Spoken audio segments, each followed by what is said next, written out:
चलिए आज एक बहुत पुराने सफर पर चलते हैं और जानते हैं भारतीय जमीन पर कदम रखने वाले सबसे पहले इंसानों की कहानी।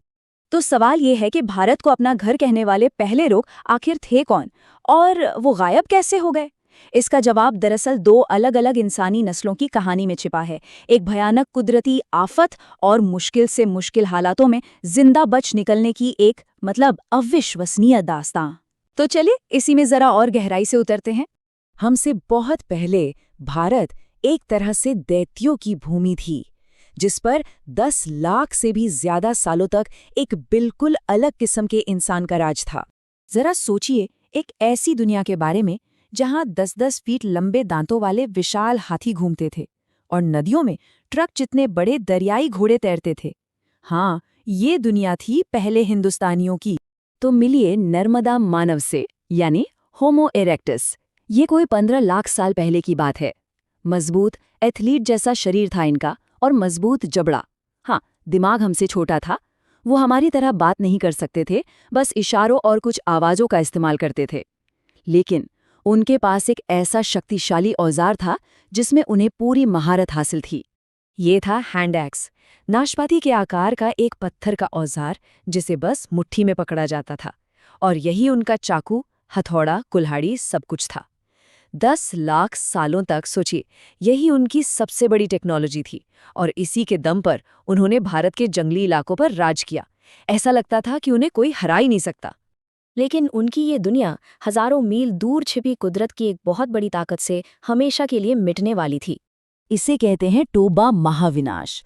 हुआ ये कि सुमात्रा में एक सुपर ज्वालामुखी जिसका नाम टोबा था, वो इतनी जोर से फटा जिसकी हम कल्पना भी नहीं कर सकते। और उससे जो राख उठी उसने सफेद मौत की चादर की तरह पूरे भारत को ढक लिया। सूरज की रोशनी बंद, हवा में सांस लेना मुश्किल, और फिर शुरू हुआ ज्वालामुखीय शीतकाल। मतलब तापमान एकदम से गिर गया, सारे पेड़ पौधे मर गए और नदियों का पानी तक जहरीला हो गया। तो सवाल ये है कि जो लोग 10 लाख साल तक टिके रहे, वो अचानक से हार कैसे मान गए? ऐसा क्या हुआ? असल में जो चीजें उनकी सबसे बड़ी ताकत थीं, वही इस नई बेरहम दुनिया में उनकी सबसे बड़ी कमजोरी बन गईं। तो देखिए हुआ क्या। उनका जो बड़ा मजबूत शरीर था, उसे बहुत सारी एनर्जी चाहिए थी। जब बड़े जानवर खत्म हुए तो वो बेचारे भूख से मरने लगे। और उनके औजार, वो भारी भरकम हैंडेक्स, छोटे और तेज जानवरों के सामने किसी काम का नहीं था। और सबसे बड़ी बात, वो बस आज में जीते थे। भविष्य की प्लानिंग करना, खाना जमा करना, ये सब उनकी सोच से परे था। तो नतीजा, वो बदल नहीं पाए। एक पूरी की पूरी प्रजाति, प्राचीन भारत के वो राजा हमेशा के लिए खत्म हो गए और ये जमीन वीरान हो गई। लेकिन कभी-कभी एक अंत, एक नई शुरुआत भी होता है। जैसे जैसे भारत धीरे धीरे संभल रहा था, वैसे वैसे अफ्रीका में निराशा से एक नई इंसानी कहानी जन्म ले रही थी। हुआ ये कि अफ्रीका में मौसम बदल रहा था और उनके घर बंजर जमीन में तब्दील हो रहे थे।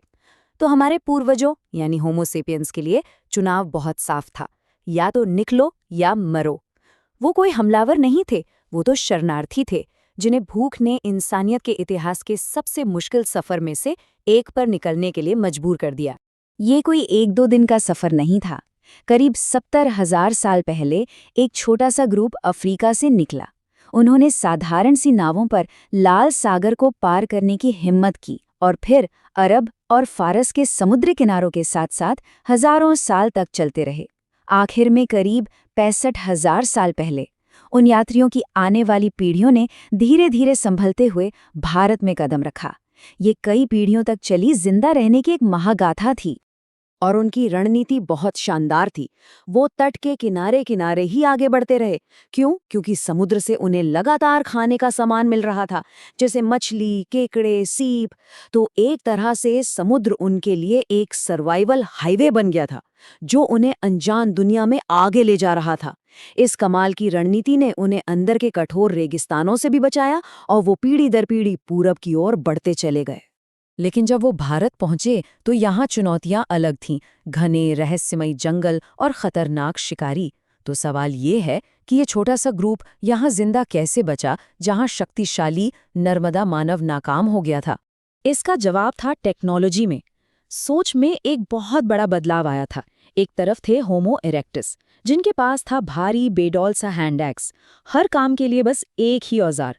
और दूसरी तरफ हम, होमो सेपियंस, जिनके पास थे माइक्रोलिथ्स। ये छोटे नुकीले ब्लेड थे जिन्हें जरूरत के हिसाब से बदला जा सकता था।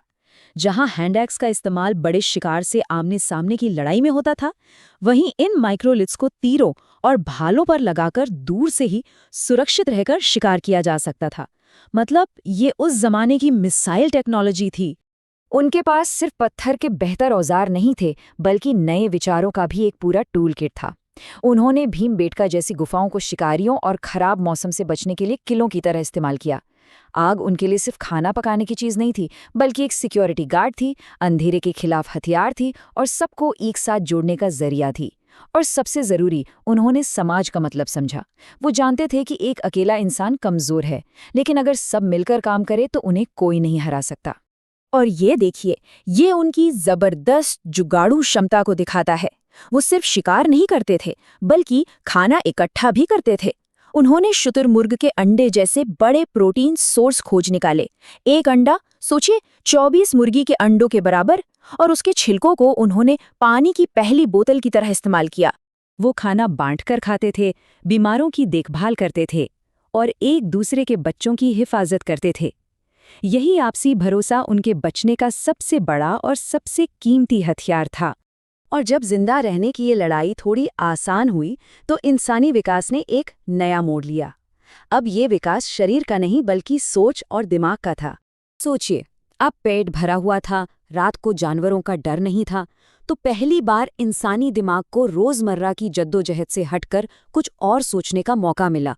और यहीं से कुछ बड़े सवाल उठे, जैसे हम कौन हैं, इस दुनिया में हमारी जगह क्या है।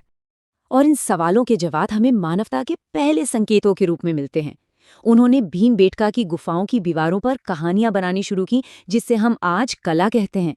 अपनी पहचान जताने के लिए शुतुरमुर्ग के छिलकों से गहने बनाए और अपने प्रियजनों को औजारों और गहनों के साथ सम्मान से दफनाना शुरू किया, जो शायद मौत के बाद की दुनिया पर उनके यकीन को दिखाता है। यही जन्म था रीति रिवाजों का, आत्मा की खोज का, और उस चीज का जिसे आज हम संस्कृति या कल्चर कहते हैं। और यही वो चीज थी जो उन्हें हर दूसरे जानवर और इंसान की हर पिछली प्रजाति से बिल्कुल अलग बनाती थी। उन्होंने न सिर्फ भारत में जिंदा रहना सीखा, बल्कि इसे अपना घर बनाना भी शुरू कर दिया था। उनकी इसी कामयाबी ने आगे आने वाली हर चीज की नींव रखी। पहले खेत, फिर सिंधु घाटी के महान शहर और उन अनगिनत संस्कृतियों का ताना बाना जो आज भारत की पहचान है। तो जब जिंदा रहने की, पेट भरने की फिक्र खत्म हुई, तब एक बिल्कुल नया सवाल सामने आया कि इंसान होने का असली मतलब क्या है। और जानते हैं, ये वही सवाल है जो पहली बार किसी ने एक गुफा की दीवार पर लाल पत्थर से पूछा था, और जिसका जवाब हम सब आज भी ढूंढ रहे हैं।